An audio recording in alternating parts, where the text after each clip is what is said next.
ഈജിപ്തിലുള്ള തൻ്റെ ജനത്തെ രക്ഷിക്കാൻ മോശയെ വിളിച്ചപ്പോൾ അവൻ പറഞ്ഞു, എനിക്ക് സംസാരിക്കാൻ കഴിവില്ല, വാക്ചാതുര്യമില്ല. പിന്നെ ഞാൻ ഈ ജനതയോട് എങ്ങനെ സംസാരിക്കും? മോശ വിക്കുള്ളവനായിരുന്നു. മോശയുടെ പരാതി പറച്ചിൽ കഴിഞ്ഞപ്പോൾ കർത്താവ് പറയുന്നു, ആരാണ് മനുഷ്യന് സംസാരശക്തി നൽകിയത്? കാഴ്ചയുള്ളവനോ കുരുടനോ ആക്കിയത് കർത്താവായ ഞാനല്ലേ? അതുകൊണ്ട് നീ പുറപ്പെടുക, സംസാരിക്കാൻ ഞാൻ നിന്നെ സഹായിക്കും എന്ന് പറഞ്ഞു. അവനെ സഹായിക്കാൻ അഹരോനെയും കൊടുത്തു. അവന് നന്നായി സംസാരിക്കാൻ കഴിവുണ്ടായിരുന്നു. മോശയുടെ കയ്യിൽ ഒരു വടിയും കൊടുത്തു.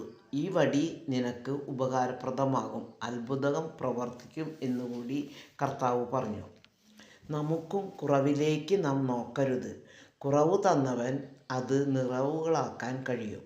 ദുഃഖം തന്നവൻ തന്നെ അത് നിന്നെ സന്തോഷിപ്പിക്കും.